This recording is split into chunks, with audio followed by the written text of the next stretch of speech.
Ulaika alladzina ubsilu bima kasabu. Jelema-jelema eta nu teu narurut kana ajakan Anjeun Muhammad titah mangeranan ka aing endahan ka batu ka patung. Titah narurut ka parentah aing ngalaksanakeun endahan maksiat mabok digedekeun zina korupsi. Maling jeung sajabana dengan kata somprana cek ahli tasawuf nuhankeun harta, nuhankeun jabatan, nuhankeun makhluk. Eta teh bahasa ahli tasawuf. Di mana-mana jelema karesepna lain ka Gusti Allah, berarti ngabogaan pangeran nu kumanehna diresepan cek ahli tasawuf. Aya jelema resep jasa kana harta, datang ka teh salat-salat acan dibahasakeunna mangeranan harta. Aya jelema resep jasa kana jabatan, wani meuli sababaraha miliar oge. Nu penting aing diuk dukung ku sia, berarti nyana mangeranana kana jabatan. Tah, lamun aya jelema resep jasa ka makhluk, ka jelema dibelaan ka jeung kumaha ge ngaranna nyana teh mencintai makhluk, mangeranan ka makhluk. Aya karesep salian Allah ngaranna pangeran cek ahli tasawuf. Geus guari dibahasakeun menuhankan dunia, menuhankan tahta, menuhankan jabatan, menuhankan makhluk. Tah eta teh bakal kena akibatna di akhirat neraka. Jelema-jelema nu teu nurut ka ajakan Anjeun Muhammad, teu nurut ka parentah aing. Ulaika alladzina ubsilu bima kasabu. Jelema-jelema eta nu bakal digejeburkeun ka neraka ku sebab pagaweannya na. Allahumma ya rafi'ad darajat, Allahumma ya rafi'ad darajat, Allah. Nah ye aya instruksi ti Gusti Allah dalam rangka dakwahna cek Gusti Allah Muhammad lah eta jelema-jelema nu diajakan ku aranjeun hajunya ngalelewe kana ajakan Anjeun yane kana agama ngalelewe ngaheureuy-heureuy nyana teh ngahina-hina nyana eta teh balieuran bae tinggalkeun heula untuk sementara. Hiji, kadua jelema anu katipu ku kahirupan dunia sehingga nyana teu beunta mata hatena. Teu neuleuh kana agama nu lurus, ta eta ge balieuran heulanan. Geus rada tiis sugan asup wa dzakir bihi an tubsala nafsum bima kasabat laisa laha min dunillahi waliyyu wala syafi'. Tugas anjeun mah mat cek Gusti Allah ngararapih jeung ngabeberes makhluk supaya nyahoeun ka pangeran nu asli nu ngadalem langit bumi katut eusina jeung supaya nyana ngalaksanakeun instruksi-instruksi perintah-perintah Allah. Coba lalaunan mat cek Gusti Allah balieuran heula tinggalkeun ke datangan deui ulah datang ka nyana terjerumus ka neraka ku sebab nyana can nyahoeun ka pangeran nu asli. Tugas anjeun teh dakwah supaya nganyahokeun manusia nyaho kana bener. Lain haju ditinggalkeun geus lah aing mah moal hayang deui ka sia jadi siapa diri. Naon kitu ngaranna diajakan ge kitu-kitu kene bae. Geus aing badak indit teu meunang kitu ta nabi mah. Teu meunang kos kitu kudu tenang. Arahan kumaha carana. Lamun urang ngampakan kayu bongkolna, kayu Ambon, uratna sing paringkel. Eta here hese jasa kudu ku ahlina. Lamun nu lain ahlina kampak beak 12 can ku kumaha. Can ku kumaha tapi lamun ku ahlina mah dideuleuh gunyan oh ka dieu uratna trek lalaunan. Ke ka dieu deui trek lalaunan, ke ka dieu trek lalaunan. Ternyata sekaligus lah urang nu neuleukeun aja ngeunaheun. Nu neuleukeun ngeunaheun asa deuk bisa.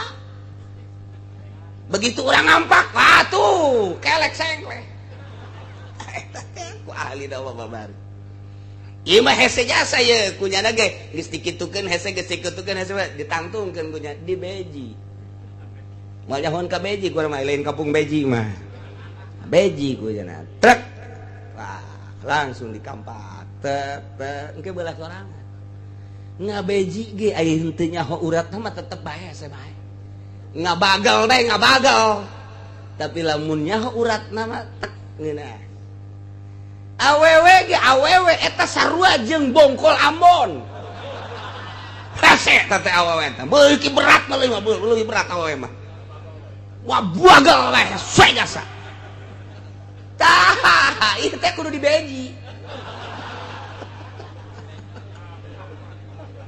bukan pakes teh bisa geus teu gampang eta nu mata kaju pepegatan ancur-ancuran padahal mah anak geus 5 tapi tetep aja teu bisa dilanjutkeun deui naon eta lantaran ieu ngabagal wese lain hese deh wese jasa hese pan aya awewe mah hayangna kieu babari sebenarnya awewe mah hayangna ka deuk ka kotanya mana tuh duitna sabaraha butuhna aya bener mangsa 2 juta mah 3 juta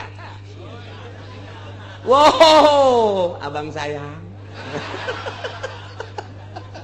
kos kitu eta awewe mah hayangna kos kitu geus dia momoy balik dia nanti kota aya balanjana aya kira ada ka kota deui bisa di ka kota deui disadiakeun dia tah 5 juta bah atuh jana ge geus kikiran bae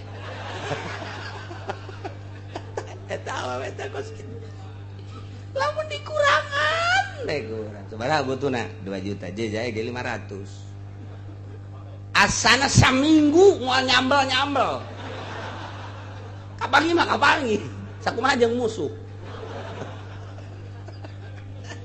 nah eta beji eta kos kitu beji eta kos kitu beji masyaallah hese hartina kudu nyaho urang orang lamun keur boga bere ngan tetep dinasehatan ye duit mah cekel bae lah itu butuh mah ulah dipake cek urang teh cukup tah nasehat jadi ketika nyana minta deui urang teu boga iya atuh aya boga mah insyaallah ya ieu keur usaha ieu mah cekel bae sakitu can aya ke 2 poe 3 poe deui masalah boga eta ngaranna nyaho urat nah uratnya lagi atuh geus pahameun nya ge lamun jauh duit cek urang teh 500 tah aing neuk los bawa henteu geus bodoh lah atuh ujianna di beji ge eta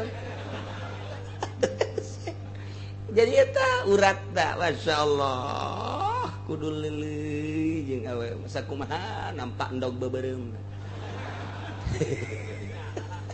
goyang-goyangan peupeus acak-acakan iya tah masyaallah nah dakwah ge kos kitu. Bayangkan coba Kangjeng Nabi Nuh alaihi salam umurnya 900 tahun nyana dakwah datang ke 400 tahun kakarak diangkat jadi rasul 400 tahun diangkat jadi rasul nyana dakwah bae terus datang ke umur 900 tahun tinggal 50 tahun deh nu milungan 50 coba cak Kangjeng Nabi Nuh eta lamun lain rasul geus ditinggalkeun ka mana meureun ditinggal mata Kangjeng Nabi Yunus dakwah takarak ninggalkeun doang ge eta disiksa ku Gusti Allah bentuk siksaanana diasupkeun ka jero laut dan antaranya ninggalkeun kaum cak Gusti Allah kunaon haju ninggalkeun tugas maneh mah dakwah daekeun jeung teu daekeun lain urusan maneh Yunus urusan aing cak Gusti Allah siapa dakwah mah dakwah bae tah eta teh rasul-rasul nu baheula teh ku urang teh kudu dijadikeun contoh, dijadikeun itibar terutama urang ku ari sebagai umat Kangjeng Nabi urang Kangjeng Nabi na dakwahna aya metode khusus atuh kurang tinggal nuturkeun bae urang turutan Kangjeng Nabi urang Kangjeng Nabi Muhammad sallallahu alaihi wasallam ngan konsepna ti baheula di zaman Kangjeng Nabi Adam, Nabi Idris, Nabi Nuh, Nabi Ibrahim datang ka Kangjeng Nabi Isa, datang ka Kangjeng Nabi urang, wabeh dakwah teh kudu ngalepaskeun dunia. Lain haju nyeun proposal. Dah, teu ieu mah geus, ieu mah dakwahna lamun nyeun proposal, ieu mah dibarengan ku syaitonir rajim. Ti baheula deuleu Quran, ngisahkeun berbagai nabi.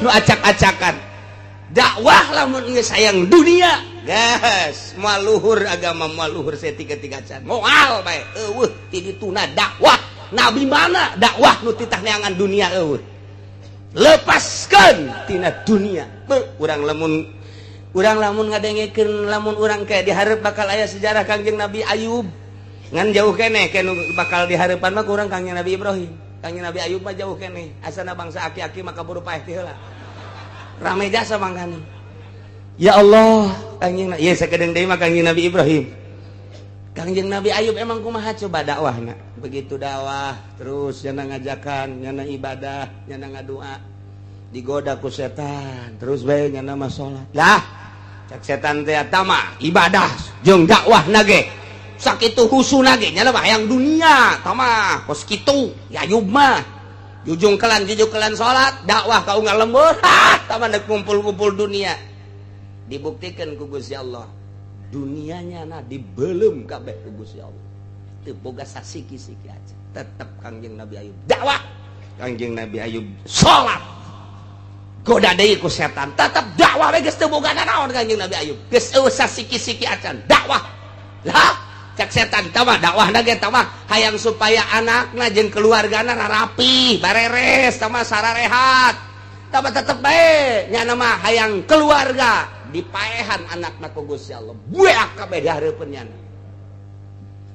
kumaha tah harta geus eueuh anak geus eueuh pamajikan masih keneh aya opat dakwah terus Kangjeng Nabi Ayub teh dakwah salat ka kampung eueuh anu nuturkeun masyarakat lah cak setan teh mah nya mah dakwah ge hayang pamajikanana supaya raresepeun jeung dirina supaya sehat abeh kabantu-bantu dibere panyakit ku Gusti Allah ateu borok kabeh sakujur awak bam harta geus eueuh nanaon teu boga setik-etik acan anak geus dibeakeun ku Gusti Allah awak lah geus dibeakeun ku Gusti Allah tapi tetep Kangjeng Nabi Ayub mengajakan bae dakwah terus satungtung masih kena bisa lempang Kangjeng Nabi Ayub dakwah terus bae salat terus bae kabelah dia nangis teu daya teu upaya karak pamajikanna ninggalkeun tinggal hiji deui Siti Rohmah tah dibawa ka sisi gunung Kaguha diamparan kudang daunan cak Kangjeng Nabi Ayub ulah diamparan kudang daunan masih kena dunia tama kos kitu mah ulah Kangjeng Nabi Ayub keusik nu aya bae keusik nu aya beres kieu Siti Rohmahna bolak-balik kadinya bolak-balik geus Siti Rohmah teh geus kacapean ngadoa ka Gusti Allah noel ka Kangjeng Nabi Ayub ka bu harta geus dibeakeun ku Gusti Allah anak geus dibeakeun pamajikan geus baralik tinggal kula doang awak geus eueuh tulang geus kadeuleut atuh jaka ka Rasul jeung Nabi ngadoa bae atuh ka Gusti Allah supaya cager-cager awak kumaha teh Kangjeng Nabi Ayub indit sia rahmat ini tulah di Ayub masih keneh sia kos kitu hayang naon kitu boga awak bagus berarti teh lain deuk dakwah kos kitu mah indit ulah ka dieu deui pokona tinggalkeun aing masyaallah saha nu kuat coba kos kitu saha nu kuat tah eta kos kitu Kangjeng Nabi Ayub teh aing mah hiji bae Allah jangan teu jaritakeun coba siapkeun proposal Gusti Allah hina di akhiratna kiai anu make proposal hina kajeun kumaha ge nyempilkeun di jero dakwah teh jang kahirupanana nanaonna pasrahkeun ka Gusti Allah Kangjeng Nabi apah kacaritakeun boga pabrik henteu Kangjeng Nabi apah kacaritakeun boga kebon henteu susah Kangjeng Nabi hiji mangsa Kangjeng Nabi keluar ternyata si Abu Bakar aya di luar ger papanasan torojol di Abi Hurairah nyekelan beuteung cek Abi Hurairah teh ieu kula mah lapar jasa sabaraha poe we kula mah geus 2 poe kula geus 1 poe cenah sampai sapenting teu dahar kula geus 2 poe cek si Abu Bakar teh dahar torojol cek Kangjeng Nabi aya naon maneh ieu Abu Hurairah sapoe geus teu dahar sampai sapenting ente Abu Bakar geus 2 poe penting kula geus 3 poe Masyaallah dongeng teh dongeng kos gitu. Ayo orang siap bae dakwah perang pangharepna, pedang pangsekeutna. Wah gimbir atuh hujanana musuh. Kuari mah kiai teh dongengna lain kos gitu lain. Ente ngajukeun nya. Geus turun jan. Kitu kan buat kan? Geus turun jan. Wah turun geus sauti anu motong sial jasa. Tapi kuari keur nyieun deui. Kamari naon? Kamari mah fotona foto pondok. Kuari majelis. Eta keneh kan. Oh lah geus we hiji-hiji ke musola batur los. Dongeng teh kos kari itu. Nyaho aing kabeungeut-beungeut nu kari itu nyaho jasa. Di Belaraja loba, di Cisoka loba, di Sepatan luangat dua brang geus pokona muah, di Cikupa loba. Nu eueuh teh di Pasar Kemis. Henteu tah mah di Pasar Kemis beneran teu tinggaleun. Dek maju kumaha agama puguh kiaina ge ieu di jerona teh sambil menyelam minum air. Beres teh mah dakwah kos kitu mah. Moal, engke silih omongkeun. Kiai nu karitu suuzonna gede jasa. Kiai partai, kiai anu selalu memohon ke pemerintah suuzon gede jasa. Coba ge deuleukeun. Cak lain cakula cek Imam Ghazali deuleu ge di Ihya. Eta teh bakal suuzon gede jasa. Ka kiai-kiai anu kos itu teh ekstrim. Nyana teh ka kiai kos kitu teh pesimis. Nyana teh hate leutik mah mengakui ngan nyana embung ka tembong gorengna ngomongkeun kiai anu apik bakal. Lain cakula, kula mah nyampaikeun doang. Teu percaya? Deuleu ya. Buku hese cara macana mebes ya. Sok ngomong-ngomong. Atuh bacaan ieu na sapotong-sapotong. Nu ngeunah-ngeunahna doang. Tah, ieu nabi teh kos karita ieu. Muhammad cek Gusti Allah balieran tinggalkeun deuleu ke situasina jeung kondisina. Nah, ulah ditinggalkeun justru maneh diutus ku kaula teh cek Gusti Allah jangan beberes. Mantak eta teh nabi teh ngangon makhluk, wali teh ngangon, kiai teh ngangon. Tah ieu ngangon-ngangon bebek, besi aya anu endek ka dieu ka sawah batu. Besi aya anu ka belah dieu ka keca. Bebek teh digiring-giring pangitik lagi kudu dua. Bebekna lempeng nyanana ngaboros.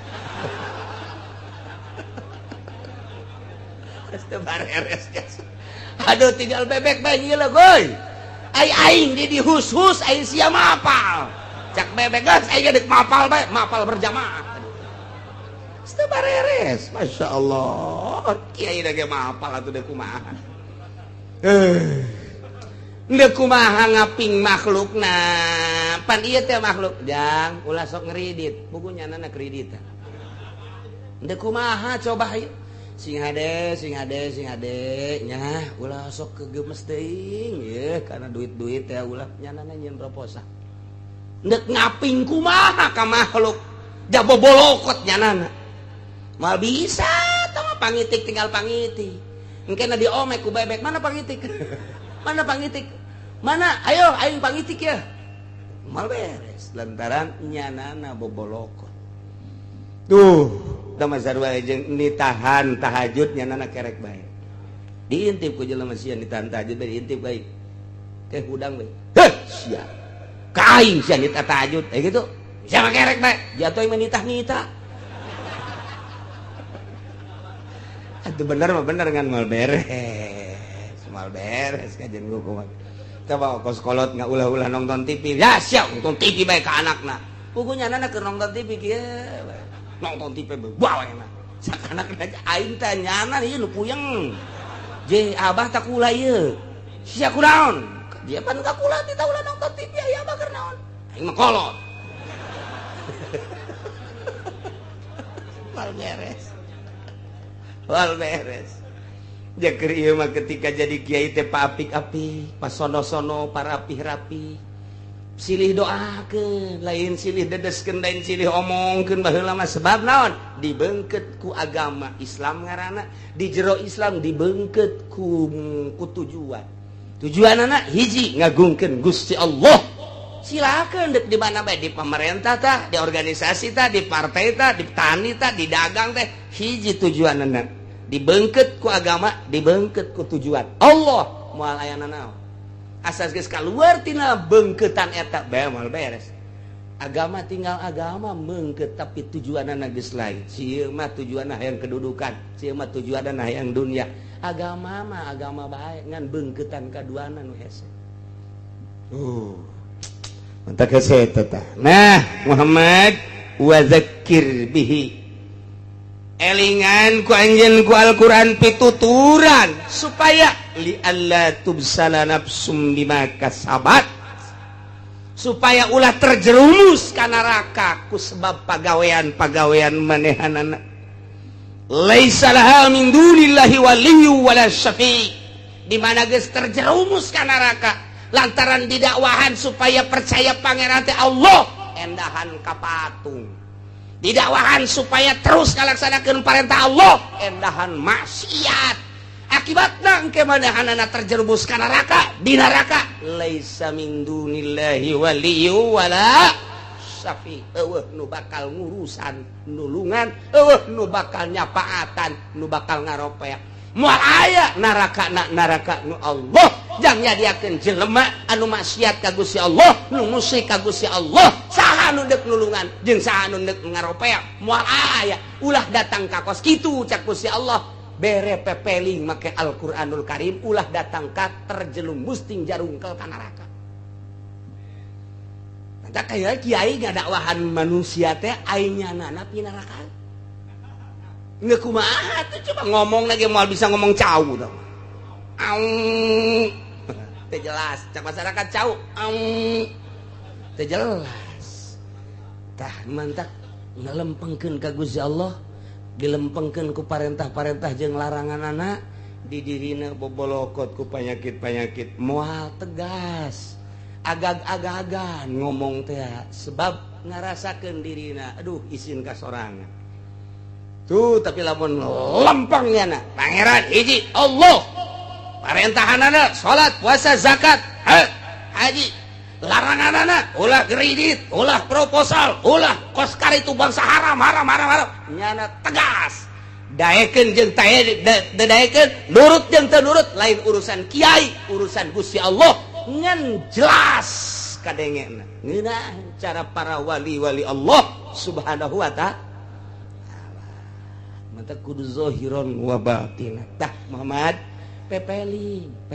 elingan pituturan ku Al-Qur'anul Karim, ulah datang ka gajebur ku pagaweanana nyana ku gara-gara teu percaya ka aing cak Gusti Allah. Kita percaya ka aing sebagai pangeran, endahan ka batu ka patung.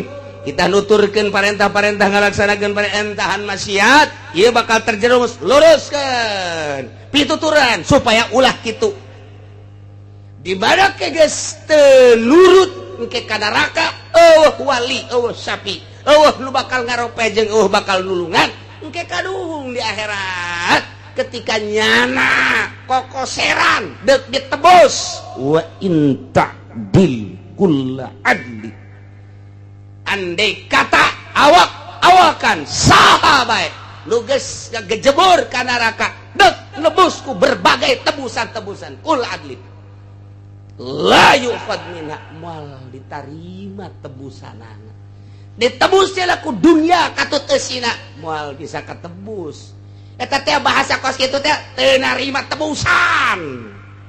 Cek Gusti Allah ke jaga di akhirat, di mana manehna cilaka ka neraka aing teu bakal narima tebusan. Sakira-kira ditebus ku dunia jeung eusina ge moal ditarima, moal aya ieu nu nebus deuk saha pabrik eueun ono. Moal ditarima tebusan anak dina hati aing teu narima kana tebusan titik neraka bae. Ulah datang kasih gejebur ka neraka, luruskeun Muhammad zakir bihi. Hok pepelingan jelema teh ku Al-Qur'anul Karim. Nah, ulaika alladzina ubsilu bima kasabu, jelema-jelema eta nu teu narurut kana ajakan anjeun Muhammad titah mangeranan ka aing endahan ka batu ka patung, titah narurut ka parentah aing ngalaksanakeun endahan maksiat, mabok digedekeun, zina, korupsi, maling jeung sajabana. Dengan kata somprala cek ahli tasawuf, nuhankeun harta, nuhankeun jabatan, nuhankeun makhluk. eta teh bahasa ahli tasawuf. Di mana-mana jelema karesepna lain ka Gusti Allah, berarti ngabogaan pangeran nu kumanehna diresepan cek ahli tasawuf. Aya jelema resep jasa kana harta, datang ka teh salat-salat acan dibahasakeunna mangeranan harta. Aya jelema resep jasa kana jabatan, wani meuli sababaraha miliar oge. Nu penting aing diuk dukung ku sia, berarti nyana mangeranana kana jabatan. Tah, lamun aya jelema resep jasa ka makhluk, ka jelema dibelaan ka jeung kumaha ge ngaranna nyana teh mencintai makhluk, mangeranan ka makhluk. Aya karesep salian Allah ngaranna pangeran cek ahli tasawuf. Geus kuari dibahasakeun menuhankan dunia, menuhankan tahta, menuhankan jabatan, menuhankan makhluk. Tah eta teh bakal kena akibatna di akhirat neraka. Jelema-jelema nu teu nurut ka ajakan anjeun Muhammad, nurut ke parentah aing, ulaika allazina ubsilu bima kasabu, jelema-jelema eta lalu bakal digejeburkeun ka neraka ku sebab pagaweannya na. Di neraka ke bakal kumaha? Lahum syarabum min hamim, panas neraka teh dahaga ke bakal dibere cai jang nginum. Padahal manyana ge keur gugujubaran ku kucuprakan kekerbekan dina cai. Caina kumaha eta teh tiis tanya teh atawa panas teh sakumaha? Lahum syarabum min hamim, bakal dibere inuman tina cai anu panas-panasna geus teu kacaritakeun sakumaha panasna. Sebab eta panasna teh kadeuleuh sanajan di wadah bubuncalan luar biasa ngagolak cek urang. Ke bakal dibere dipaksa titah nginum cai nu meunang ngagolakeun di neraka enum ku sia ajur sainting-sainting. Kitulah para kafirin, kitulah para musyrikin, kitulah para munafikin bakalna ngagejebur ka neraka. Nu narakana ngagolakna luar biasa, titah nginum cai meunang ngagolakeun lagi ribuan tahun.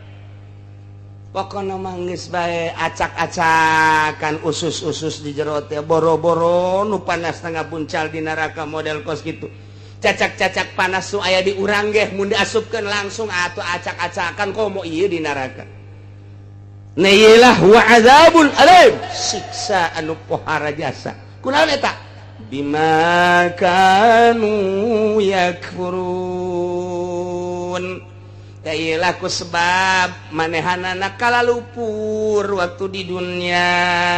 Nah, kakupuran-kakupuran di dunia engke bakal diasupkeun ka neraka. Neraka teh jang jelema-jelema anu kalapir. Neraka teh jang jelema-jelema anu musyrik. Neraka teh jang jelema-jelema anu munafik. Neraka teh jang jelema-jelema anu maksiat. Ari kitu mah di dunia lah teu pernah maksiat aya ridho Allah. Neraka teh eueuh seuneu sakumaha nu kamari caritakeun Ki Bahlul. Eta Ki Bahlul teh kuburanana di Baghdad.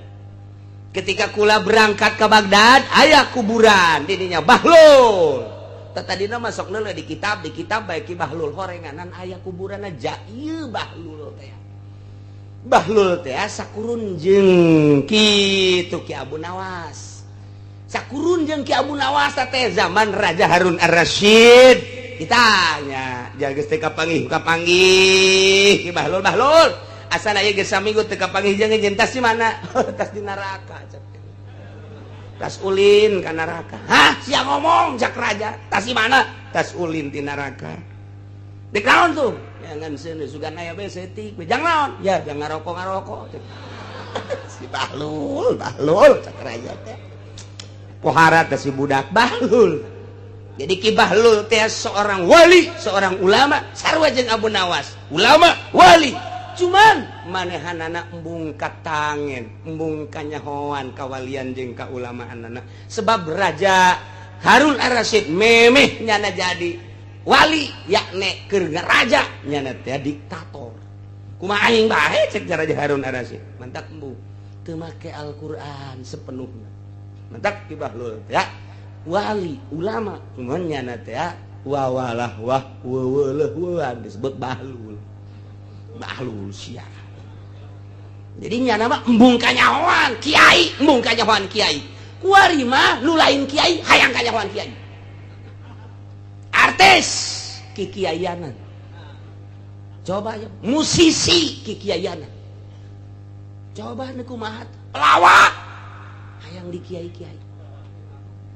Nu kiai asli mah embung murigak bulu disebut kiai teh ya, sebab kiai teh kiai nu sok ya Allah, ya ilahi, ya Allah, ya ilahi.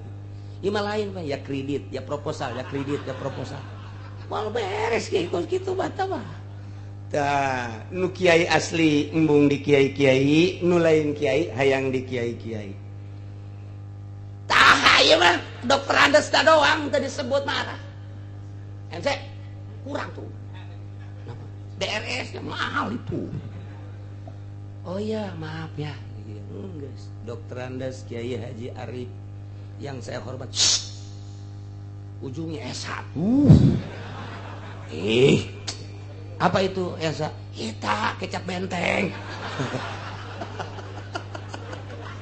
Siungin teh. Aduh, Masya Allah, Masya Allah. Ya Allah. Bahlul. Kumaha sia teh mana? Tah si neraka. Nu bener. Tah saon tuh? Nengen seuneu manji. Eueuh. Kumaha sia teh bener kieu? Ulah barang datang ka penjaga neraka aya malaikat di dinya. Ulah minta, malaikat. Ulah. Ieu neraka. Mohon. Bisa kula neuleuh coba pangbukakeun. Ai kitu rek naon? Coba rek nyangan seuneu saeutik we. Yang naon cek malaikat? Lah perlu. Cek malaikat teh atuh moal aya ente sangaran ana Bahlul. Lul cek malaikat. Eueuh tanda-tanda seuneu ente mah. Ente coba hayang leuleuh. Dibukakeun ku malaikat zamania teh. Prek. Tah silakan ieu neraka. Asup kana neraka. Yo. Pan cenah cak Muhammad, cak Kangjeng Nabi neraka teh seuneu, ja ieu satungtung deuleu eueuh seuneu naon bos naon.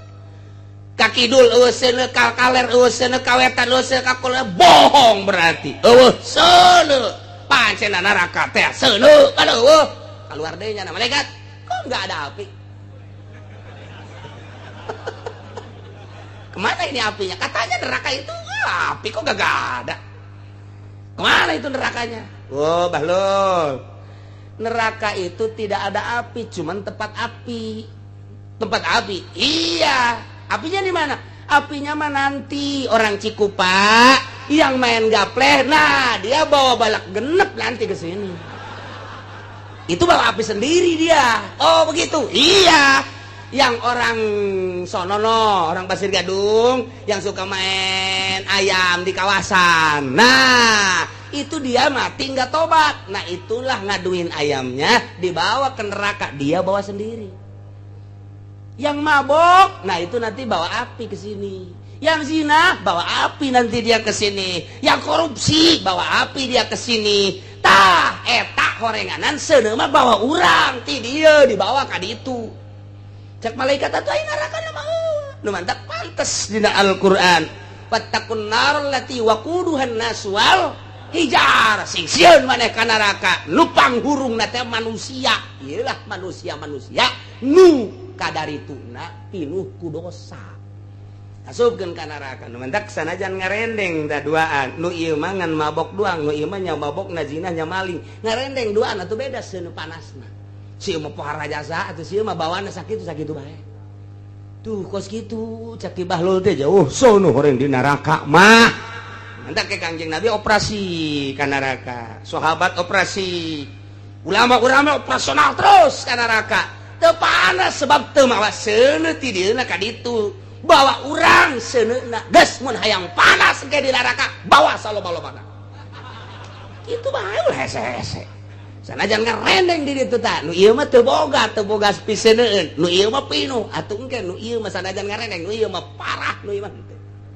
Nu ieu mah aman-aman bae. Tah nu mantek dipersilahkeun ka dieu teh kitu Tuan Raja jauh sono horeng di neraka jahanam. Raja Harun Ar-Rasyid kieu nu bener sia lol. Bener cenah. Kira-kira aing mau seuneu teu? Ya asalna mah pinuh lu Raja. Waduh, sia Bahlul kos pisaan bae. Karasa ku aing saya kira. Sing trek awak aing. Ge.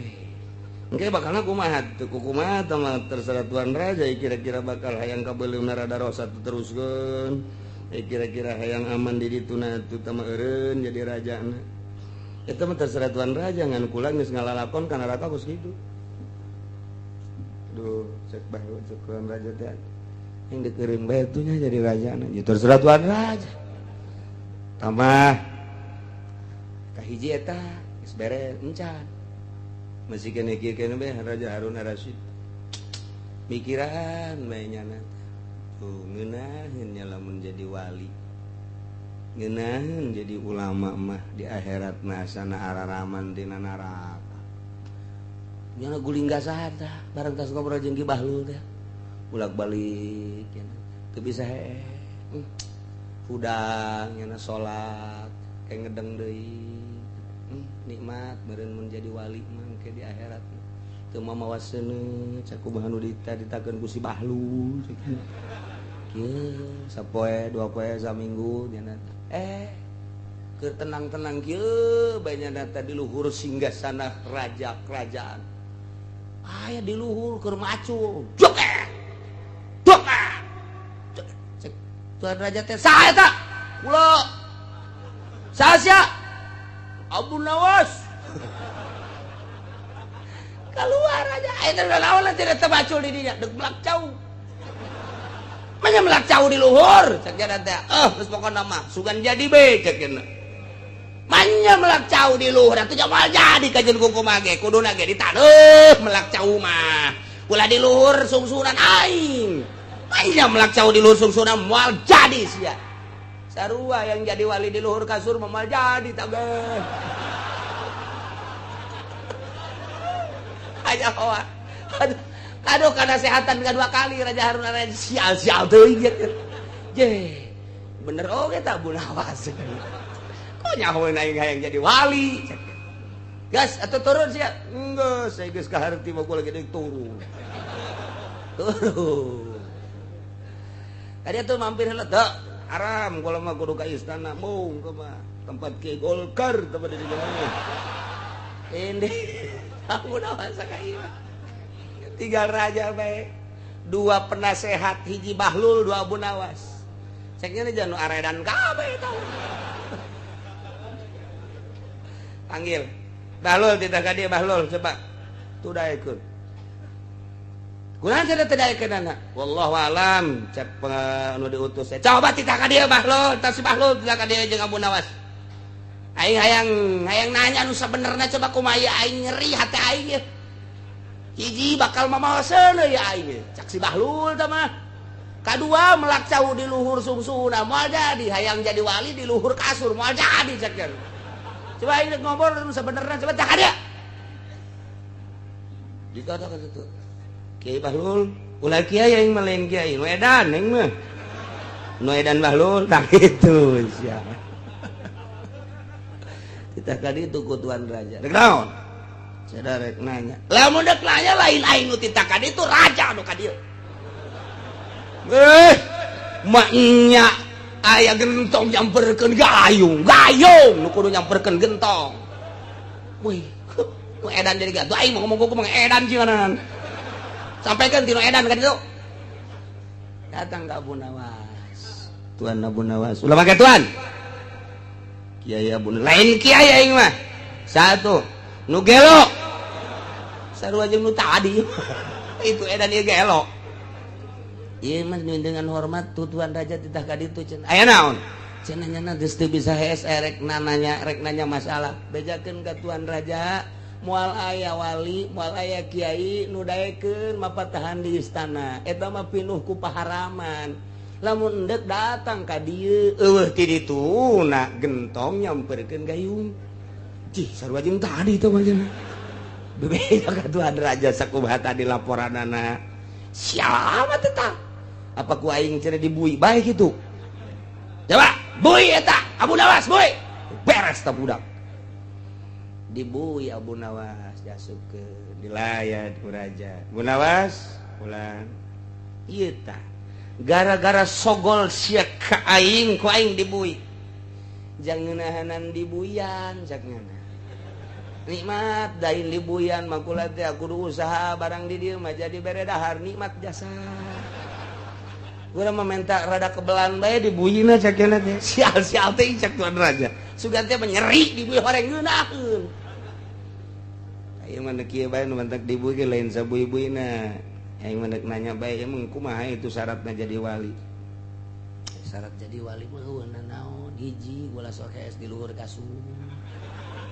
Nomor kedua ulah sok hayang diraja-raja. Nomor katilu ulah sok make kendaraan bagus. Nomor kaopat ulah sok hayang boga nanaon. Sakitu doang syaratna nanaon. Nanaon berat. Gos kitu syarat jadi wali mah. Nu bener bae nu bener simpulna kumaha? Oh, kakarak ngaluarkeun dalil. Abu Nawas di jero penjara teh ngaluarkeun dalil nafsu. Begitu la tujalisin nafsa cek Abu Nawas. Ulah sok rerejengan jeung nafsu. Lantaran nafsu teh adalah ada musuh kendaraan setan. Lamun anjeun ieu digiring-giringna ku nafsu jeung setan datang ka paeh moal jadi wali. Sebab wali mah teu boga rasa diri mulya, teu boga rasa diri agung, teu boga rasa diri aya.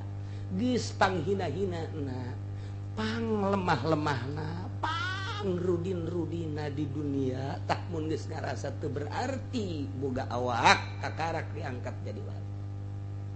Kula nek guguru atuh ka anjeun.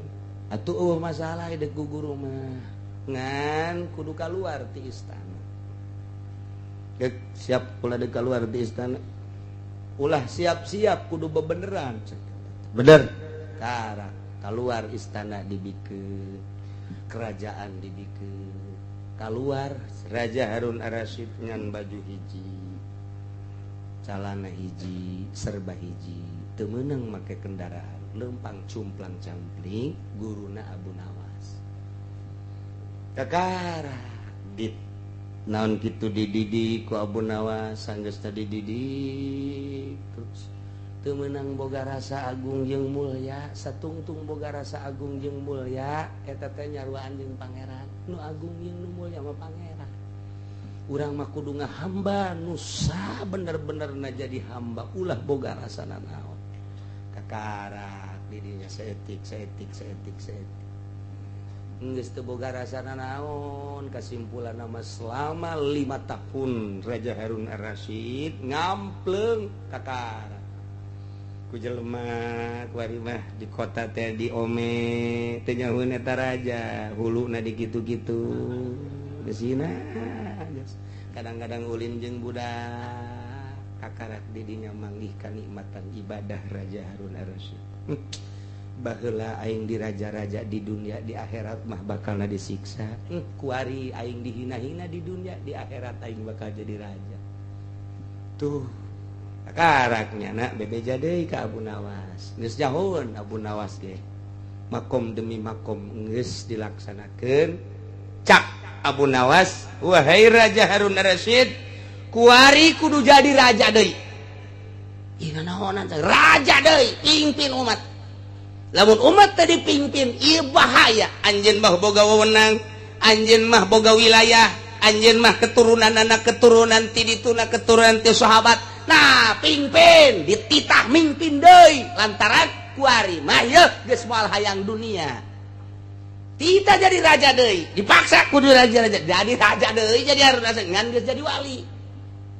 Geus kuari mah rajana geus bener-bener dakwah, ngalempeng-lempeng umat, ngarapih-rapih umat supaya umat ulah sasar, diajak ke jalan tauhid, diajak ke Gusti Allah. Baheula mah aing jadi raja hayang untung ti umat, kuari mah supaya umat hayang untung ti aing. Cek Raja Harun Ar-Rasyid lamun aing lamun sia nyararahon naon nu aya di aing hate aing teh naon iwal ti hayang ngalempeng-lempeng sia ngalurus-lurus anjeun pahe para kaum pahe para umat deuk diajak ka Gusti Allah. Geus kuari mah ulah boga pikiranna naon aing mimpin anjeun semata-mata deuk diajak ka Gusti Allah. Tah mun geus kos kitu los jadi raja. Mun masih kana jadi raja Hejo karena dunia boro-boro jadi raja nasional, jadi lurah moal berak, moal becus, moal bener SPPT aya 2. Geus kumaha tuh kadituna tuh sertifikat aya 3 atuh diganda-gandakeun deui kumaha. Boro-boro jadi lurah jadi arat dia moal beres. Moal beres. Masyaallah, tah kos kitu. Dididik, jadi kudu aya pendidik dek jadi wali teh. Atuh boro-boro jadi wali dek hayang bisa maca kitab ge kudu boga guru. Hayang maca Quran ge kudu boga guru. Hayang bisa maca ieu bae ge. Ini Budi. Ini Budi. Budi ini. Eta kudu boga guru. Masya Allah. Tapi aya murid ngaleuwihan ti guru, kadang-kadang aya. Hasan Basri boga murid ngaranna Al-Habib. Habib Ajam. Dididik ku nyana cumplang-campling sarua kabeh ge jadi wali mah kos kitu. Beres kawalianana geus kanyahoan, ku hari muka pondok pesantren biasa. Geus di mana-mana jadi kiai, dakwahna lurus. Geus aya dina makom wali mah geus teu hayang kauntungan dunia, hiji bae ngalempeng-lempeng, ngajak manusia. Eta teh tadi teh tah naon kitu ngaranna ngangon wali teh didatangan ku Ki Hasan Basri guru. Assalamualaikum. Waalaikumsalam. Alhamdulillah. Cek muridna kadatangan ku mama bunga gunung sekitar ieu Baghdad ya Baghdad. Hasan Basri ti Baghdad Basrah. Gunung sekitar ieu laluhur tapi hate kuring leuwih bunga leuwih luhur kadatangan ku mama. Alhamdulillah. Didele ku mata zahir, didele ku mata batin ku Ki Hasan Basri berapih. Geus bener-bener lillah segala rupa magahan ngajina lillah. Berjamaahna lillah kadatangan tamuuna terus belillah diperhatikeun ku Ki Hasan Basri. Bagus. Datang ke pangkat kawalian anu optimal sempurna. Datanglah ke waktu dahar sore. Kitu dahar roti aya segala aya macam-macam aya. Pas dek dahar aya tukang menta-menta. Assalamualaikum. Waalaikumsalam. Didele wah Habib muridna. Hampura guru. Beunang. Kek dicokotan tah naon-naon nu aya roti nu aya di dinya 3 geledek dibikeun ka tukang menta-menta. Aya lauk daging ayam segala rupa dibikeun, aya sanguh dibikeun. Sedengkeun Ki Hasan Basri teh 2an deui mawa batur jadi 3an di dinya. Pas rotina 3 dibikeun kabeh. Cara ricing di hareupeun meja kosong. Cak babaturan teh cenah wali yang murid mama kayak gitu mun nya ge wali atuh meureunan kudu ngahormat ka urang bener ge aya baraman atuh lah dibikeun kabeh. Oh ieu mah maneh sangki ieu mah tinggal ngelapan bae. Jadi Hasan Basri nama cicing bae cak babaturan nu saurang cak saurang deui kiai. Iya tadi urang geus gahayal dahar. Ti isuk geus dahar. Pas dek dahar kunaon dibikeunan kabeh. Tah ieu teh wajar henteu mun disebut wali nya. Pancen cak kiai tadi di imahyu urang zarah ka murid kula nu geus jadi wali. Kula mah atuh percaya bae mun nya ge nyana wali minimal dipotong-potongkeun. Urang sapotongnya na sapotong, ieu mah beak kabeh. Ya wali kos kieu cek itu dihormat urang nu geus puguh dihormatna jadi henteu dihormat. Hasan Basri kieu aing ge can ngarti cek. Hasan Basri teh wali gede. Aing ge can ngarti cek. Tapi ku aing dileuh nya teh wali. Geus pokona teu misleuk bae teh murid aing teh geus jagat jadi wali cek. Tapi emang ge ieu kos kieu mah nyaho cek. Mati kanti keur gumreng bae ai eta mah fakir miskin teh eta di luar. Assalamualaikum aya 3an dibere kabeh atuh seserian hehe bose tuh cak baturna nu disuguhan urang nu daharnya anak bagi kos kieu ngaranna waduh teu beres cek teh nu dua mah ngomong mah tapi Ki Hasan Basri mah ngan saukur kita ngingin ka harti tetep ngingin ka harti jol beta Ki Habibnya datang di hari emang teu dalahar cek cek ke dahar naon kayu di dahar ngantu ngaromong di hatena masing-masing ye ke sakedeung deui urang dahar nikmat luar biasa kakarak ge ngomong kos kitu tarajo assalamualaikum waalaikumsalam cek Habib teh waduh ya alhamdulillah kula kamari ieu boga panyakit teh cager cek manehna ta ieu kula mah terima kasih jasa yeuh mawa roti mawa sangu jeung duit-duitna cek Hasan Basri tuh eta meureun ieu dibuka ku Ki Habib datang sedangkan nu tadi teh keur diberean teh aya keneh nyesa roti hiji deui dibikeun tadina 4 nu 3 dibikeun nu hiji henteu sebabnya ana pantiluan pribumi saurang nu dibikeun nu 3 nu pribumi mah henteu hiji pancak anu saurang teh tangan hiji doang mun kurang di dahar ku tiluan kurang jadi geus lah urang daripada urang kurang dahar mending teu dahar kabehan kan gitu begitu datang eta teh tabu diumbrakeun di meja cek musa urang deh tadi mah bikin kabeh eta rotinya ieu loba jasa pan moal ka dahar eta tuh cek Ki Hasan Basri kaluhuran murid aing berarti nyana geus nyaho ieu nu mantak dibikeun kabeh bakal aya gantina leuwih bagus tah eta teh murid leuwih luhur tibatan guru nama jadi walina tahap dengan seukur sakieu muridna mah geus pohara geus nyaho nyana nu mantak dibikeun kabeh teh lain moal digantian di jalan beureun geus ka ambeul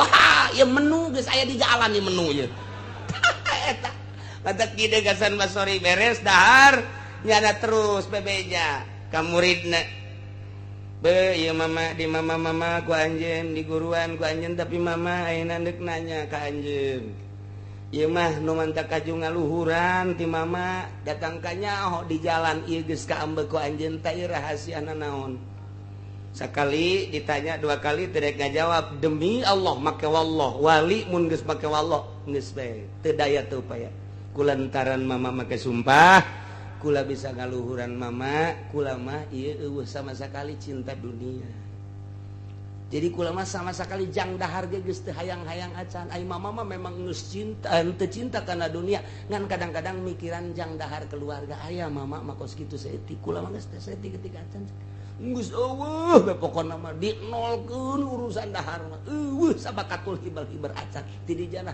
jadi kuari kula ngaluhuran mama tah jadi dunia ngahalangan karena pangkat urang satungtung urang ngejar dunia satungtung urang cinta dunia kajenting elmuna saadag-adag moal diangkat di hiji makom di hiji hal diangkat jadi wali moal jelema diangkat jadi wali teh geus resep kana dunia satungtung resep kana dunia nah ieu moal diangkat jadi wali ikir kabelah dieuna makin cinta karena dunia makin jauh jeung Gusti Allah cinta jasa karena dunia jauh jasa jeung Gusti Allah datang ke resep jasa teh nyaho nu halal nu haram ya ieu bagus jauh lagi jauh lah deui datang ka ku gara-gara cinta dunia pangeranana ge nu asli Allah nu nyiptakeun langit bumi katut geusina nu ngahirupan jana anu nyaetkeun jana endahan teu disembah nyembah ka patung nyembah ka batu naudzubillah min zalik yalah lahum syarabum min hamimin wa azabun alim bima kanu yakfurun ku sebab kufur di alam dunia nah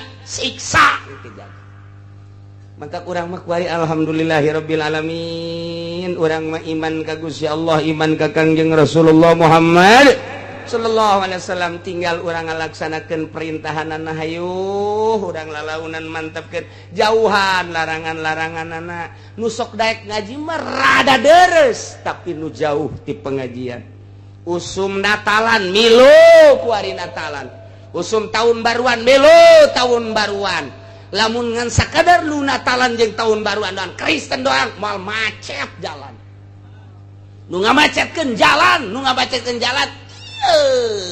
anak-anak Ki Haji termasuk Ki Haji tanya lagi milu tahun baruan milu kitu Natalan Masya Allah padahal mun urang nyaritakeun Natalan ngan sakadar itu penyelewengan tamang ngejeburuskeun urang ti ditu Natal di mana tama ayana di zaman Paus tama perintah ti Kangjeng Nabi Isa teu aya Natalan teh mengenang kelahiran Isa teu dititah jeung teu aya tamat ti ditunana Natalan kudu dikitu-kitu andai kata endeup mengenang kelahiran Isa Al-Masih teu kudu make rumbe-rumbe teu kudu jeung Natalanana teh moal jauh ti Islam pasti ngagungkeun ka Kangjeng Nabi Isa pasti tahlilan pasti maca-maca Taurat atau Injil nu asli kan geus Injil nu asli nu kuari mah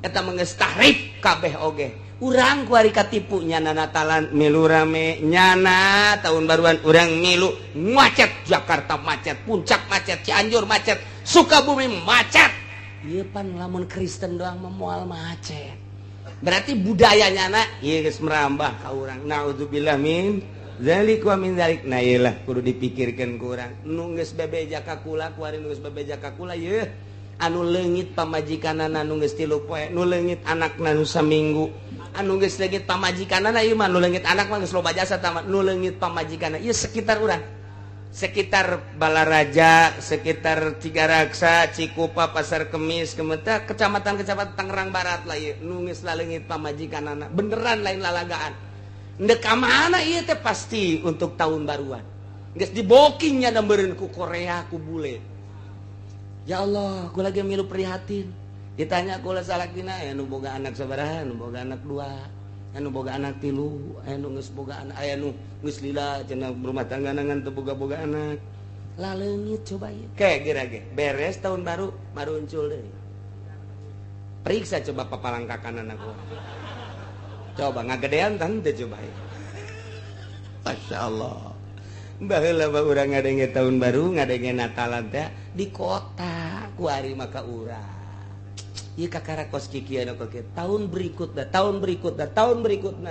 sesuai jeung Kangjeng Nabi mamin zamani illa badu sarrun beki goreng beki cilaka urang mah kuari geus karolot masih kene bisa menikmati ayat-ayat wallahu alam kahareupna zaman anak jeung incu urang Masya Allah geus hararese lain lalagaan ieu mah zaman urang baheula keur leutik TV ngan saukur make aki aki geus heset teu bisa nonton TV kabelah dieuna geus make eta naon gara colokan kuari mah TV dibawa geus make 3G geus make BlackBerry kuari geus aya sistem anyar deui wah geus sagala rupa canggih kuari mah geus kadugalan kagorengan dibawa terus setiap saat ke kamar mandi di jalan di mobil dan lain sebagainya mawa ka Gusti Allah ieu keur carita zaman urang aya keneh urang isuk pageto anak jeung incu urang mun eueuh kiai nu teger engke kumaha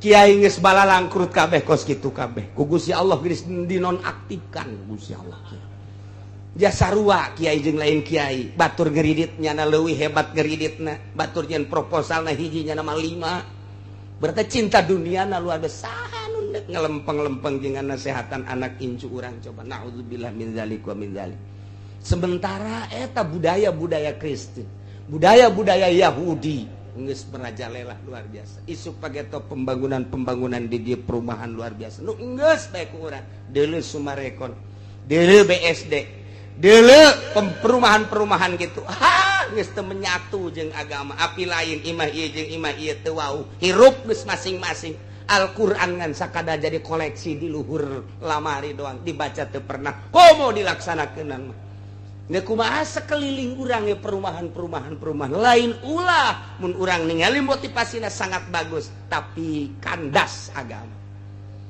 pemerintah geus teu bisa dipercaya ku urang udah bisa dipercaya di bidang agama dek mana aja pemerintah ge ancul-anculan kos gitu atuh pemerintah geus acak-acakan mui geus acak-acakan kuari geus kanyahoan aya sababaraha perusahaan anu make barang haram mui make label halal haram halal haram halal kene geus sabaraha coba tapi kok teu dilaksanakeun di samping eta deui aya nu lain perusahaan-perusahaan gede perusahaan-perusahaan semacam perusahaan baso semacam perusahaan-perusahaan ukoskara itu ieu teh aya campuran-campuran barang haram ketika didatangan mah kadinya nyana nyaritakeun haram padahal make barang-barang anu haram ieu teh geus lain lalagaan di urang henteu kumaha geubah ka hareupna ieu geus carita teori iwati urang muntayang ka Gusti Allah Gusti mudah-mudahan anak incu urang disalametkeun ku Gusti dibere engke nu mawa petunjukna kiai anu lurus kiai nu bener-bener nu ningalina Allah Subhanahu wa taala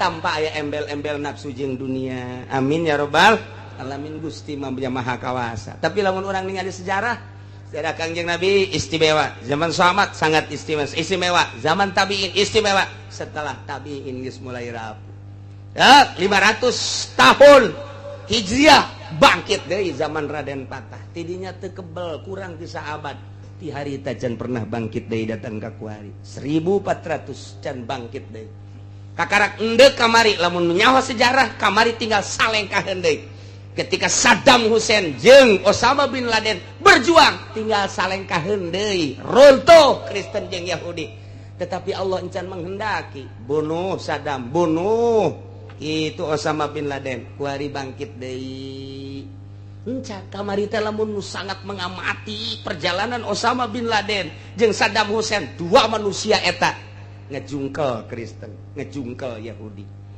di urang teh kurang lantaran informasi dari ditu teh dikaburkeun teu meunang urang mencintai itu teu meunang urang teh terus mengikuti teu meunang lantaran urang bertekuk lutut ka Amerika.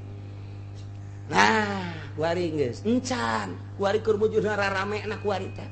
Urang mah teu paham ieu teh perseteruan antara Palestina jeung Israel teu paham, Syria teu paham, Mesir teu paham, nu paham teh ngan saukur kikituan mah horeng di jerona mah keur main anu dahsyat luar biasa. Mentak geus, urang kuari mah ngadoa bae andai kata Gusti eta memperjuangkeun agama kitu bae.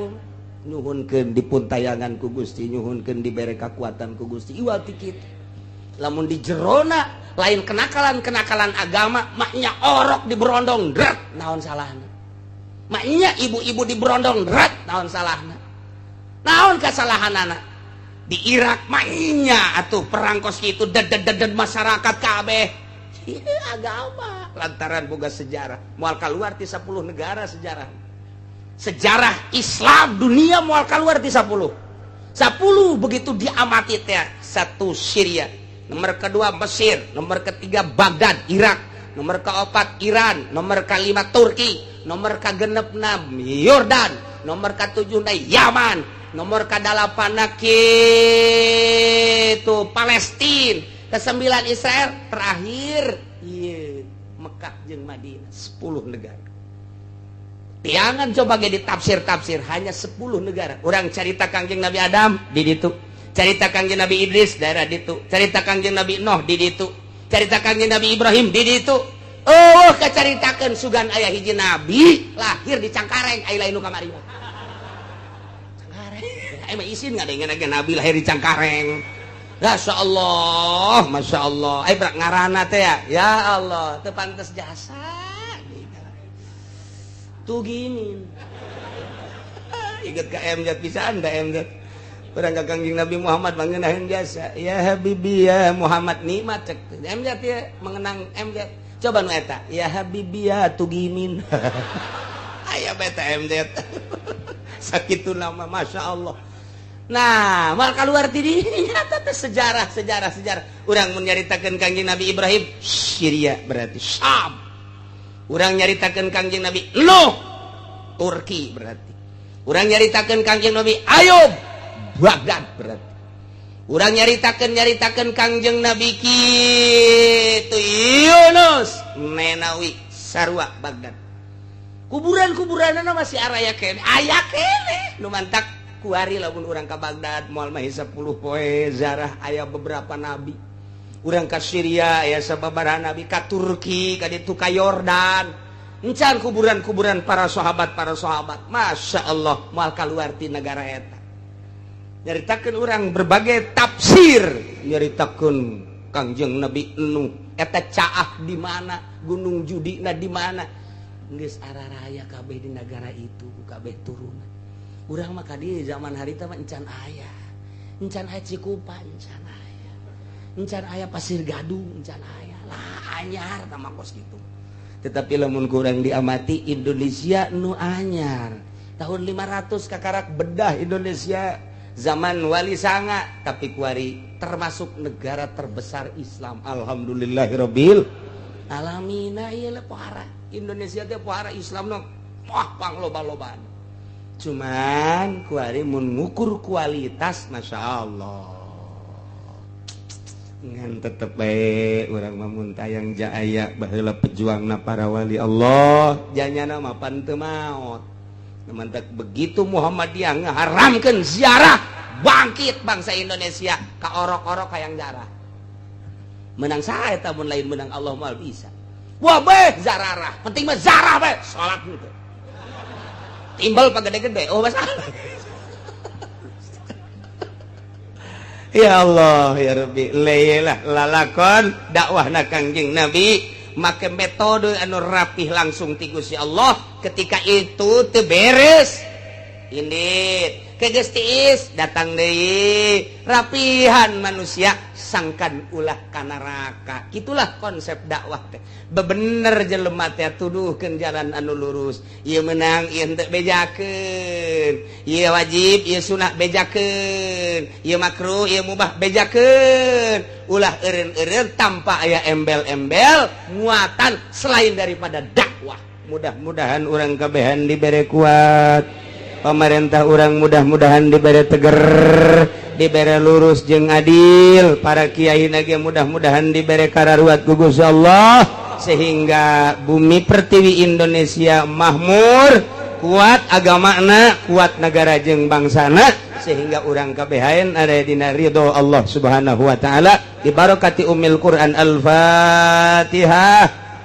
Bismillahirrahmanirrahim. Alhamdulillahirabbil alamin arrahmanir rahim maliki yaumiddin iyyaka na'budu wa iyyaka nasta'in ihdinas siratal mustaqim siratal ladzina an'amta 'alaihim ghairil maghdubi 'alaihim waladdallin.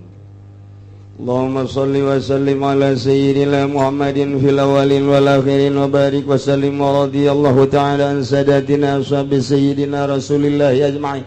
Min ya Allah ya rabbal alamin. Allahumma ihdinas siratal mustaqim. Allahumma ihdinas siratal mustaqim. Allahumma ihdinas siratal mustaqim siratal ladzina an'amta 'alaihim minan nabiyyin wasiddiqin wasyuhada'i wassalihin wa hasuna ulaika rafiqa dzalikal fadlu minallahi wa kafa billahi alima wa shalli wa sallim ala jamil anbiya'i wal mursalin alhamdulillah. Billahi minasy syaithanir rajim. Bismillahirrahmanirrahim. Ya ayyuhalladzina amanu 'alaikum anfusakum la yadurrukum man dhalla idza tadaitum ilallahi marji'ukum jami'an fayunabbi'ukum bima kuntum ta'malun. Wallahu a'lam bishawab. Ieu mah neruskeun nu kamari bahwa urang hirup salila di dunia teh wajib diparentah amar ma'ruf nahi munkar.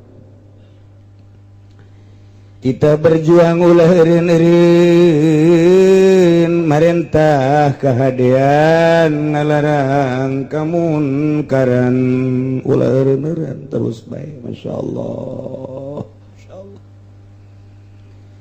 Tapi ukur ku kemampuan urang sebab urang eta alat Allah urang mun nyarita alat wasitoh alat manusia ye. Allah endek ngaluruskeun jelema nyokot alat Rasul. Allah endek ngabangkawarahkeun jelema nyokot alat Abu Jahal. Allah endek ngalempengkeun bangsa Indonesia merdeka nyokot Bung Karno. Allah endek ngabebeskeun Indonesia menjadi negara terkorup di dunia cokot Soeharto datang ke SBY. Datang ke kuari wallahu alam kadituna urang teh geus termasuk terkorup terbesar di Indonesia. Alhamdulillahirabbil goblok alhamdulillah inna lillahi wa inna ilaihi berarti telah pulang. Itu bisa dipipiningan negara orang Amerika ge gede padahal nyana nu nyokotan manfaat Indonesia. Inggris gede, Arab gede, hatina gede ku bodoh-bodoh teuing bangsa Indonesia. Uyah aya di Indonesia, minyak aya di Indonesia, logam aya di Indonesia, emas, perak, besi aya di Indonesia, kayu aya di Indonesia, lauk, wah lautan luar biasa makmur aya di Indonesia. Wah timah aya di Indonesia, tapi kunaon atuh teu becus ngelola. Ieu cek orang luar negeri. Kula bicara orang luar negeri. Kecarita orang negeri. Kunaon atuh uyah dibawa ke Jepang dikelola ku Jepang, balik deui ka dieu dibawa ku Belanda dikelola ku Belanda, balik deui ka Indonesia. Urang selamana hanya jadi konsumen. Besi dikelola lah ku orang Amerika, ku orang Jepang. Balik dari ka orang jadi konsumen kayu kitu kene, minyak kitu kene dan lain sebagainya. Selamana Malaysia geus bisa nyieun mobil, Jepang mah geus puguh, Cina anu eueuh dongeng nyieun mobil, hanya nyieun mainan anak-anak kuari mobil motor kendaraan geus loba buatan Cina. Padahal kapinteran bangsa Indonesia leuwih awal munculna, tapi eueuh mobil buatan Indonesia hanya rakitan-rakitan paling kijang. Dia diakukan orang Indonesia padahal lain buatan Indonesia, rakitan Indonesia. Mana motor buatan Indonesia? Padahal kamari ieu urang rangkas Bitung geus bisa nyieun motor tina awi. Ngan begitu dek dilumpangkeun bereyak.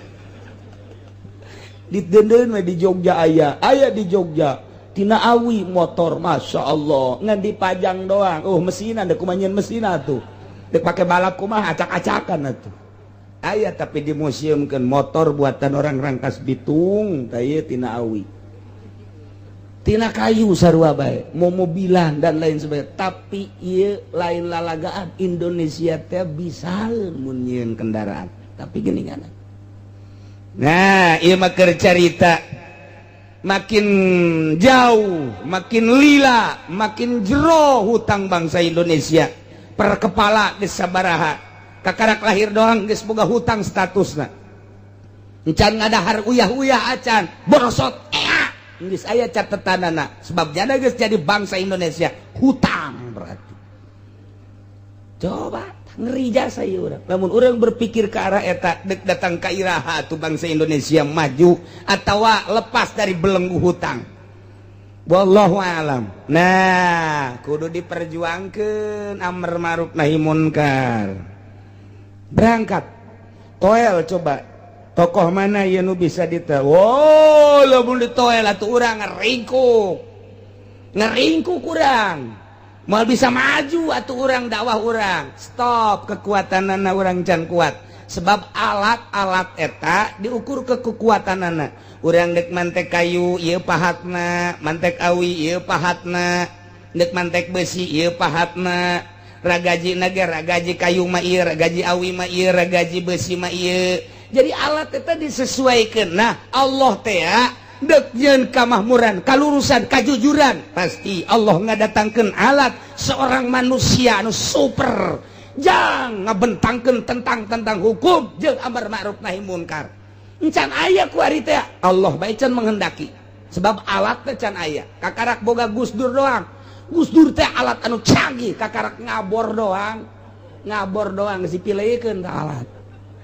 enggak baik kuari wassalam beres Gus Dur lumayan sabaraha departemen nukunyana di beresan bentuk dakwah teh kos kitu departemen sosial awakeun departemen penerangan awakeun sebab ieu adalah icu biangna di dieu teh eta sarang korupsi eta dakwah ngaranna kuari lamun deuk dakwah tah mui tah depan tah eta tah korupsi luar biasa di dinya teh jeung sajabana bae tah lamun bisa cara gosor bubarkeun eta dakwah ngaranna kos kitu deuk kaleugitkeun korupsi teh ya sarangna eta ngaranna bentuk dakwah mun hayang nyaho di mana letak dakwahna tah polosia teu datang ka dinya kos kitu tah bentuk dakwah teu kuateun Gus Dur ge kakarek pake siet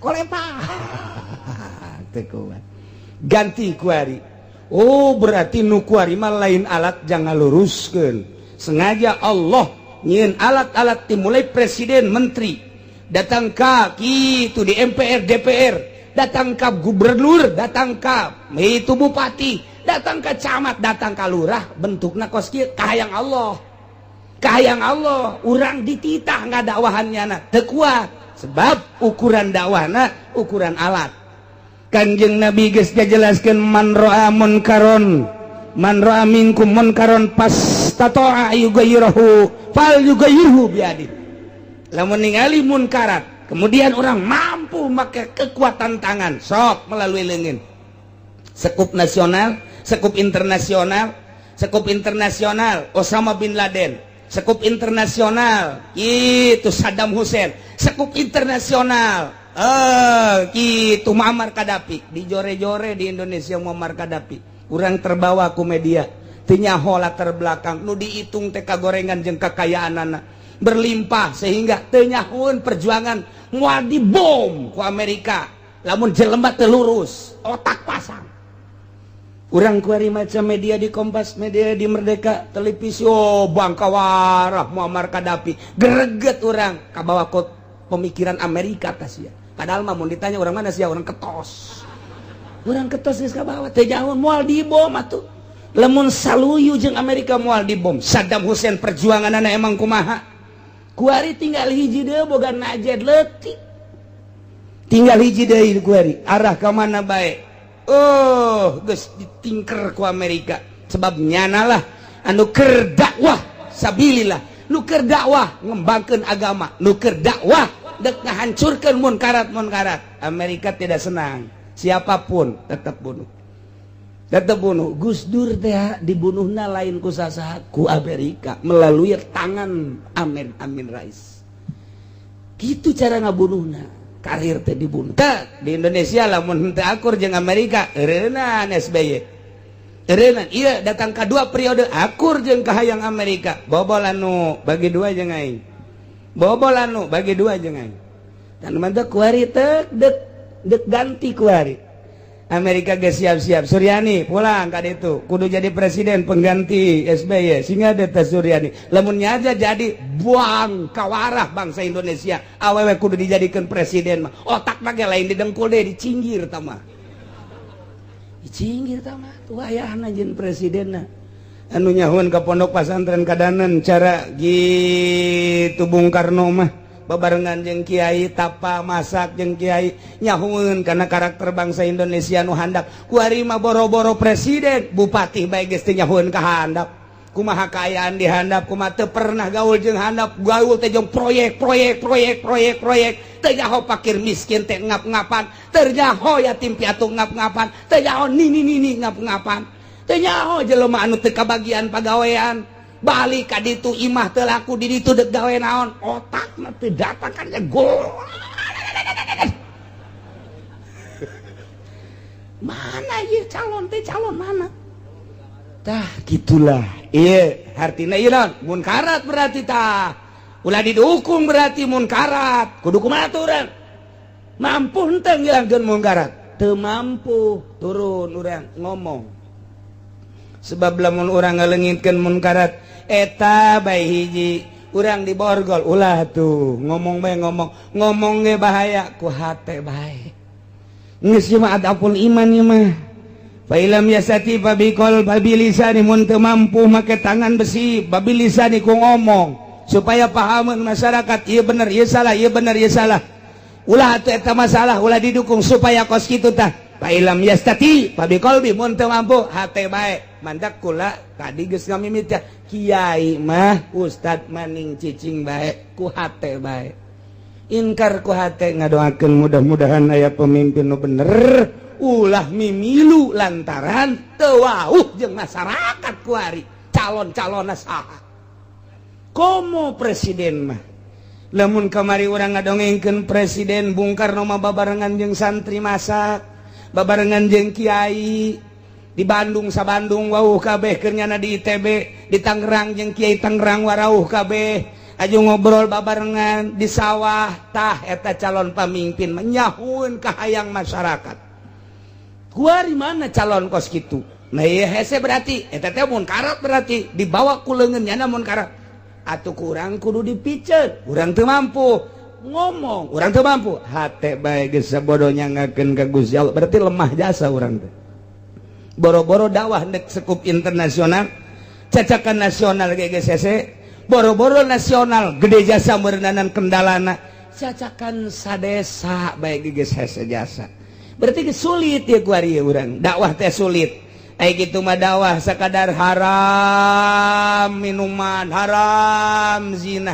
taman teu bertindak kakaraku ngomong doang coba bertindak ketika aya anu mabok kebenaran nu mabokna lurah kebenaran nu mabokna teh polisi kebenaran nu mabokna teh nu sugih ayo kurang seret yes dia haram sia ieu bawa ke polisi daripada nu dibawa nu mawana ngajungkal ti heula ayo coba boro-boro naon sakelas FPI Front Pembela Islam pimpinan Habib Rizik geus mengalami kendalana luar biasa geus loba kesulitan geus hese jasa eta sakitu ge sakitu can sakumaha encan sakumaha lantaran loba numpangan lamun murni mah sarua bae kitu ge tetep bae geus ngaringkuk Habib Rizik encan sakumaha geus ngaringkuk lamun bebeneran atuh pae tah ieu dakwah berarti geus sulit jasa ieu keur nyaritakeun ayat sulitna dakwah amar ma'ruf nahi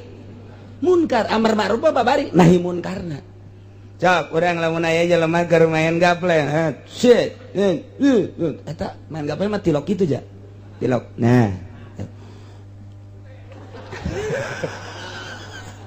goblok jasa main gapleng oh berarti cenah kiai ge osok neuh goblok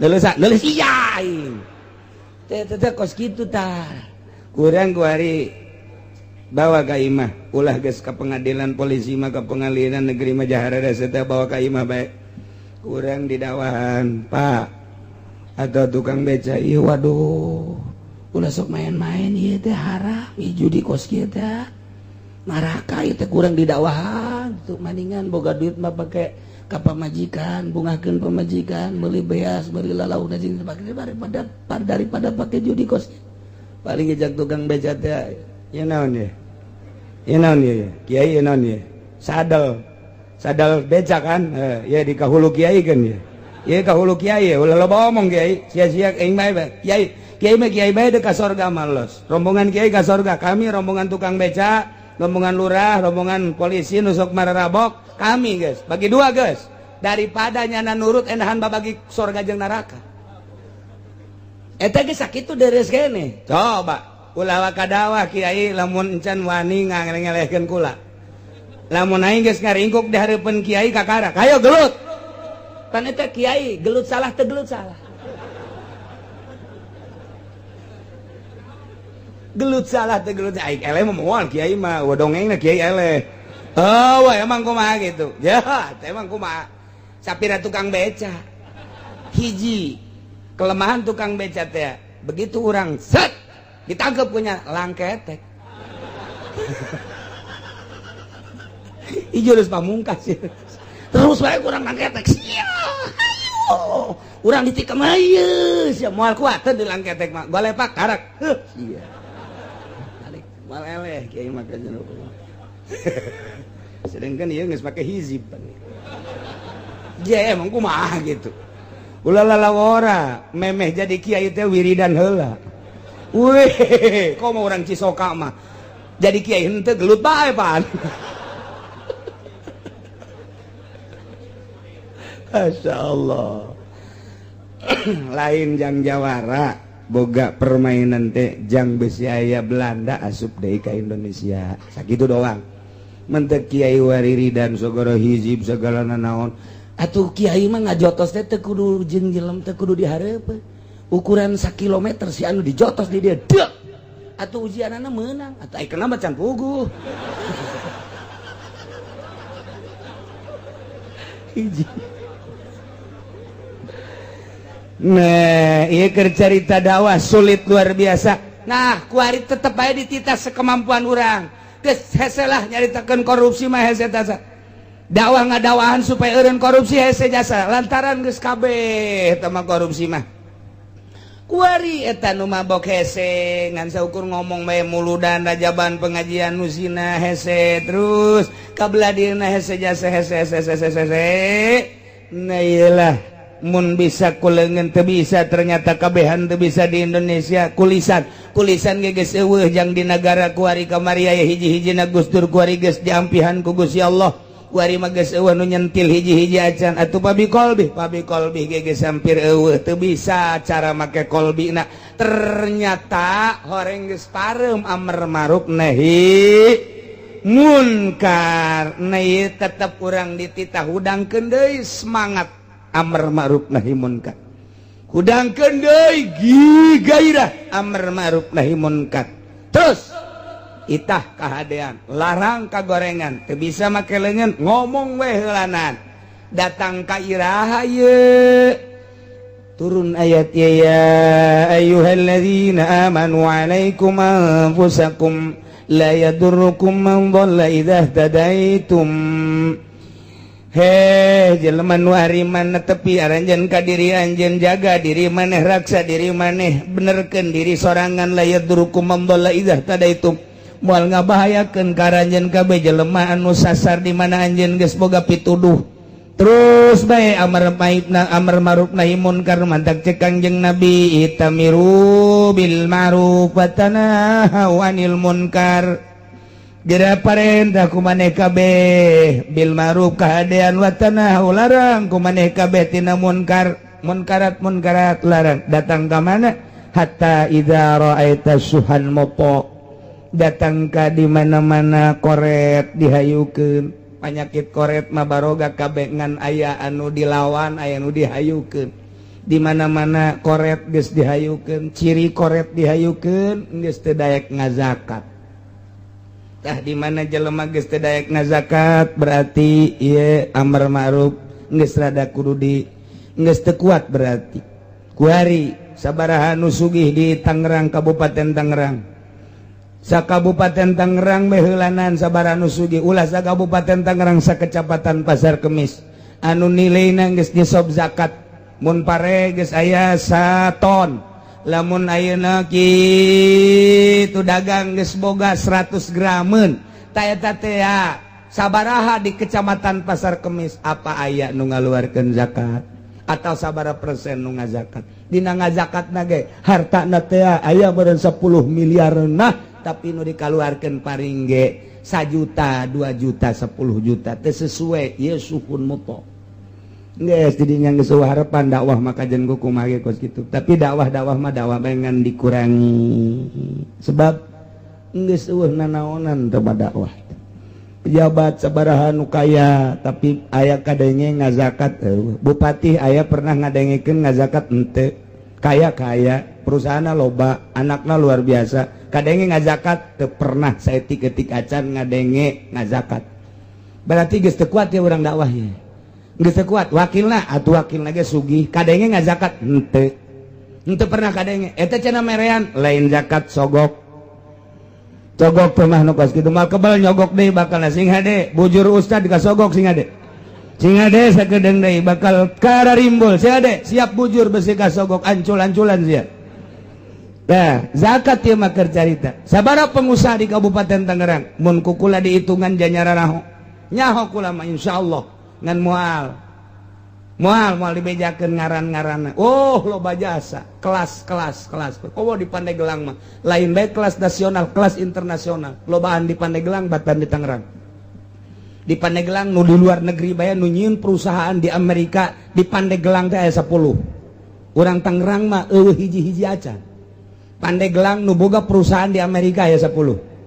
Nu boga perusahaan di Australia aya 5. Urang Pandeglang, Masya Allah.